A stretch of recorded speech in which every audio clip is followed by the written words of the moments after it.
Hi guys, welcome back. We did it. Here's to the year we all thought was going to be life-changing, fulfilling, and well, the best year yet. Now, depending how you look at it, this year we all experienced something unlike anything before. Some of us had plans to travel around the world, shows, or other massive events, but whatever it was, no one expected this whole year to pan out the way that it did. 2020 has brought many highs and lows for people across the world, and as cheesy as it may sound, the world just naturally balances itself out. I wanted to share how my year went with you guys because I definitely experienced some unimaginable things and learned some things I didn't even know I needed to know. Let's start at the top of the new year when we were all excited for this promising year. I went on a road trip to visit my friend. Yes, when traveling was still allowed.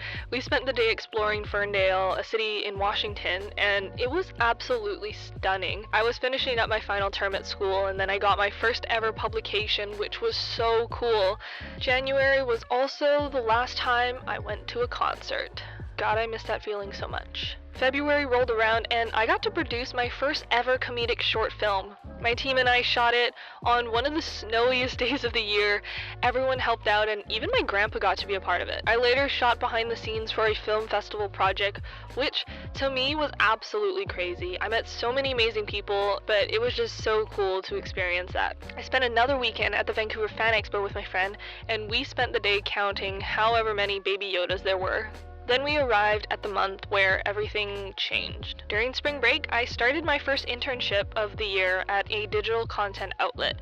But 4 days into it, we were all sent home for the COVID lockdown. The days got slower with boredom and confusion.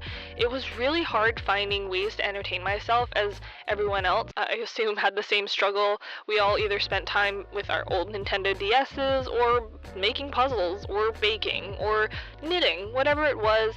We were all confused, but I couldn't stop myself from creating, so this is when I decided I was going to create more YouTube content. Once April hit, I was trying hard to figure out what to share on my YouTube channel because life was clearly not going back to normal anytime soon. I couldn't do my usual travel or concert vlogs, so Maddie and I decided to do a Happiness Begins Tour recap video. That's when the big Jonas Brothers fiasco happened. Little did I know, I got to say, "Hey Mom, I made it into a Jonas Brothers movie." My life was complete. I literally peaked at this moment. Then, of course, Mr. Joseph Jonas decided to crash our Zoom call. It's fine. Still trying to process all of it. I don't understand. Don't ask me. By May, I was trying to recover from everything, but the Jonas Brothers did not want to rest. I think this was the first time I got to go outside during the pandemic, and I was lucky enough to see some friends. I later applied for another internship, and I also made deep-fried Oreos for the first time, and I didn't burn them, so that was an achievement for Syd. In June, I finally graduated from my film program, but obviously we couldn't celebrate it, so life moved on, and I started my second internship of the year, where I met some of the most inspiring and supportive humans ever. We had so much fun together at work every day. These 2 months felt like a blur because by July I was already planning Maddie's birthday. I went to go get the big number balloons and almost got swept away by a truck, but that's okay. I got her friends to do a big car parade as well, and it was just so much fun. August rolled in fast, and before summer was over, I knew I wanted to go on one more road trip. So my best friend and I went up to Squamish, and oh my goodness, the views were amazing, and I got to see a new side to my home, and I never thought I'd scream at how pretty trees were. I got to go back onto a set and shoot some more behind the scenes. This time, COVID protocols were implemented for everyone's safety. It was different for sure. Summer was extended just a little bit longer into September when my friends and I got to go to Whistler for a weekend. It was my first time ATVing, and I kid you not, my life literally flashed before my eyes during the ride. The adventures in Whistler were just so much fun.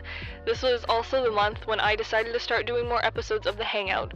Virtual episodes. October honestly came and went so fast, I don't even remember it, but I do remember going to IKEA every weekend because we flipped my bedroom and then it was Halloween already. Cue Julie and the Phantom's obsession. We went around the city dressed up as Sunset Curve. It was so much fun. If you know, you know. November, my favorite time of the year. First, I got to celebrate my best friend's birthday. I got to surprise him with a signed Taylor Swift CD. It was actually such a hard secret to keep. Then it was my other friend's birthday as well.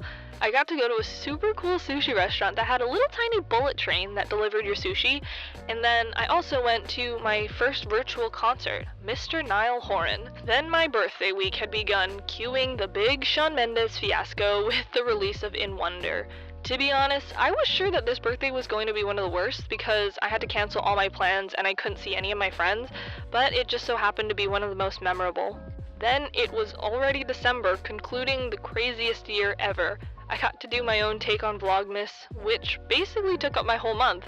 From planning to shooting and editing, this was also my chance to start a brand new chapter in my life. I think my goal for next year is to capture more, tell more stories, and just live in the present because if 2020 hasn't taught us already, it's that you can't predict or control anything, especially the future. Everything will happen when it's supposed to. So thank you so much to anyone and everyone who was a part of my 2020 year. I hope you've managed to survive and relax and reflect. This year has also shown us we're all in this together, quote High School Musical, and no matter how near or far someone is, you can always just reach out to them with one small message. It's truly just been magical and mysterious all together, but again, as cheesy and cliche as it is, here we come, 2021. Give us your best shot. I hope you guys enjoyed, and I'll see you guys soon.